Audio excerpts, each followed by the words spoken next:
Parlons religion à présent. Ganguel, un village célèbre grâce à Cheikh Moussa Camara. La localité compte actuellement plus de 4000 habitants. Notre reporter, Sédan Lunfal, nous fait découvrir ce village situé à 700 km de Dakar, précisément dans l'est du Sénégal. Un thé bien sucré servi à l'ombre, à 750 km de Dakar, le village de Ganguel vit à son rythme.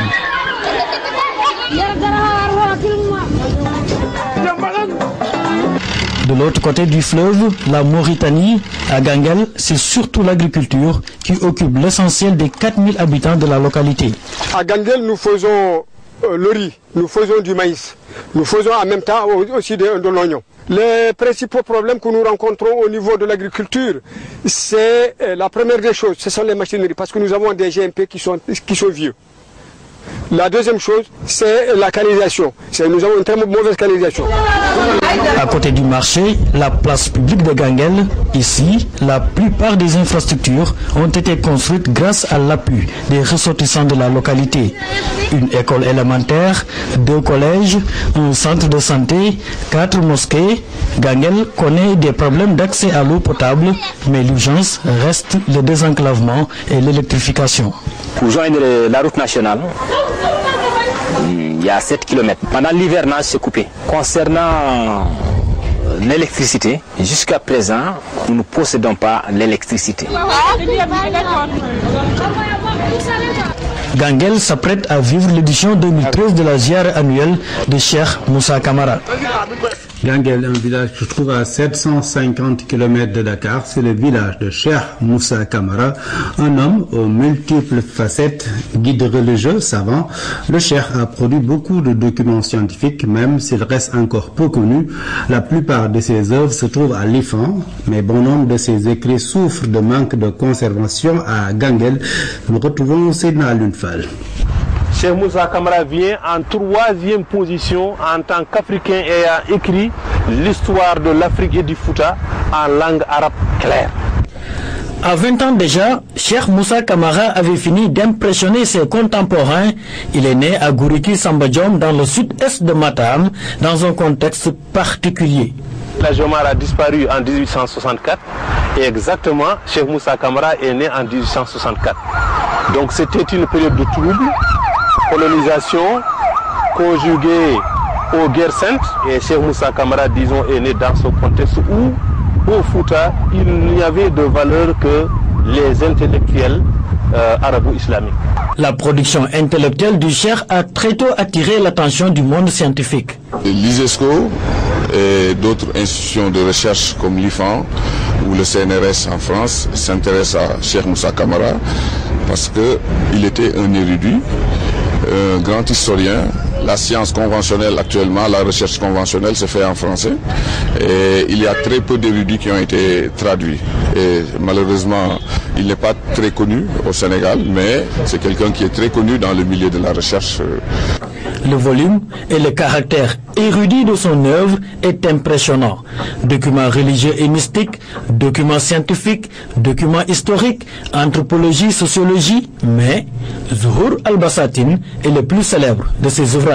Il a surtout laissé un manuscrit de 1700 pages qui s'appelle Zuhur al-Bassatin, c'est-à-dire l'histoire, le fleurirège au jardin de l'histoire des Noirs, qui traite de l'histoire de la vallée du fleuve Sénégal, de l'arrivée de Koli Tengela et de son règne jusqu'à la révolution Torobé. En tout cas, pour ce qui est de la traduction en français, ça va maintenant au-delà. L'ouvrage a été publié ensuite, rétabli et publié en 2010, décembre 2010, au Koweït. Et le tout a été publié donc par une fondation koweïtienne, à notre insu, sous la forme d'un ouvrage de 840 pages.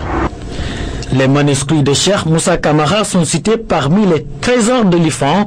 Les thèmes qu'il a traités dans ses œuvres restent toujours d'actualité. Sinon, il s'était engagé pour la lutte sociale, pour l'égalité, la tolérance, parce qu'il a écrit aussi contre la djihad. Ce que nous voyons aujourd'hui au Mali, il faut le dire que Cheikh Moussa Camara l'avait déjà vu, parce qu'il a écrit un livre pour exhorter les gens d'être modérés en islam.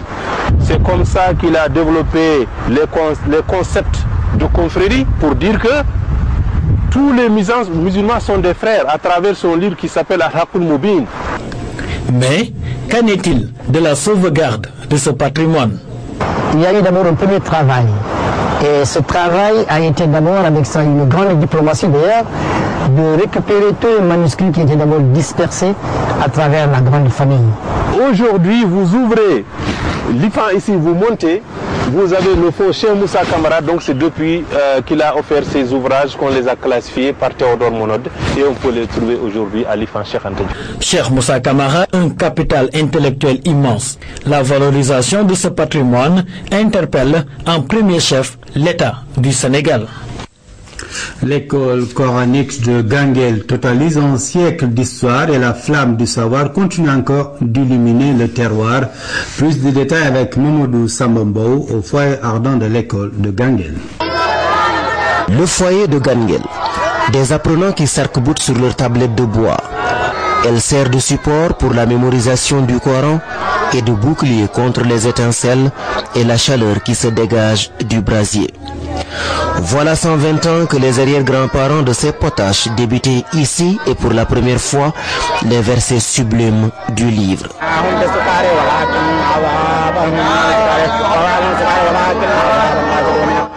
Nous sommes en 1893. Cheikh Moussa Camara s'installe dans le canton du Damga pour fonder l'école de Ganguel, la célèbre. Sa renommée inquiète le colon qui fomente une déportation contre le Cheikh, mais c'est sans compter avec son génie. Il transfère la moitié de la crème de l'autre côté du fleuve Sénégal dans le canton du Gorgol, actuelle terre mauritanienne. L'école de Cheikh Moussa Camara, qui est restée ainsi vivace, peut compter sur l'altruisme de l'actuel calife. Son nom, Cheikh Mohamedou Bassirou Camara.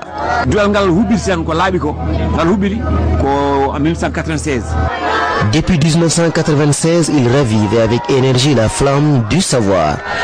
Et c'est ainsi tous les jours, sauf les jeudis, vendredis et jours de fête musulmane. Son ambition est de consolider le legs du sage de